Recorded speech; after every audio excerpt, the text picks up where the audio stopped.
আসসালামু আলাইকুম এভরিওয়ান, আশা করছি আপনারা সবাই খুব ভালো আছেন আর আল্লাহর রহমতে আমিও খুব ভালো আছি। সো এই ভিডিওটা করছি আমি আমার দেশের বাইরে আসার জার্নি নিয়ে। ইটস নট লাইক আমি 5-6 মাস ট্রাই করেছি আর আমি ভিসা পেয়ে চলে এসেছি। No, it's been 6 years I'm on this matter. আল্লাহ যা চায় তা ভালোর জন্যই হয়, আমি এটা বিশ্বাস করি। কিন্তু ফ্রাস্ট্রেশন, ডিপ্রেশন অলওয়েজই কাজ করে। 2021 সাল থেকে আমার এই জার্নি শুরু হয়। আমার ক্লাস টিচার আমাকে জিজ্ঞেস করেছিল যে তুমি কী করবা। আমার ক্লাস টিচার ছিল আইরিন ম্যাম, কোডার। আমি তখন বললাম ম্যাম আমি ক্যানাডাতে চলে যেতে চাই। অথচ আমি তখন ক্যানাডাতে যাব না কোথায় যাব, আই নেভার নিউ দ্যাট।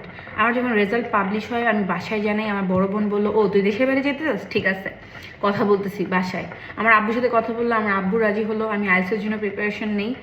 দেন এই স্টেপগুলো আস্তে আস্তে আস্তে আস্তে এইদিকে আসে। কিন্তু এর মধ্যে অনেক আপস অ্যান্ড ডাউনস ছিল, ব্রেকস ছিল, but I never gave up. আমি অনেকভাবে পিছিয়ে যাওয়ার পর্যায়ে ছিলাম, but I never gave up. আমার মাথায় ছিল যে আমি দেশের বাইরে যাব, ইটস ডান, এটা হতেই হবে।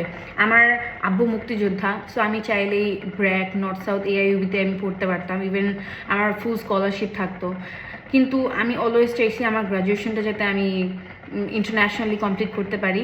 এই জন্য আমি কোনো ভালো ভার্সিটিতেও ভর্তি হতে চাইনি, আমি ইয়োডাতে ভর্তি হয়েছিলাম। এখানে আমার পড়াশোনা করার কোনো ইচ্ছা ছিল না, তাই আমি ওখানে পড়াশোনাও করিনি। বাট আজকে 2026-এ এসে এই মুহূর্তে আমি এই ভিডিওটা করছি ফিনল্যান্ডে এসে।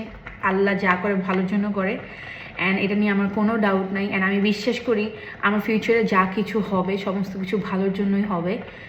আই নেভার ফেল্ট ব্যাড যে আমি ফিনল্যান্ড এসেছি, আমি ক্যানাডাতে যেতে পারিনি। আমি মনে করি ক্যানাডাতে গেলে আমাকে ফিনল্যান্ড আসতে হলে আমার একটা আবার ভিসা করতে হতো, টাকা লাগতো। এখন আমি ফিনল্যান্ড আসছি, আমার জন্য 20 থেকে 30টা country open, anywhere I can move. আল্লাহ যা করে ভালোর জন্য করে। আলহামদুলিল্লাহ for everything that is happening with me. আমি জানি না ফিউচারে আমি কতটুকু সাকসেসফুল হতে পারবো, but I will never give up on whatever I want in my life. Thank you so much for watching this video. Bye by.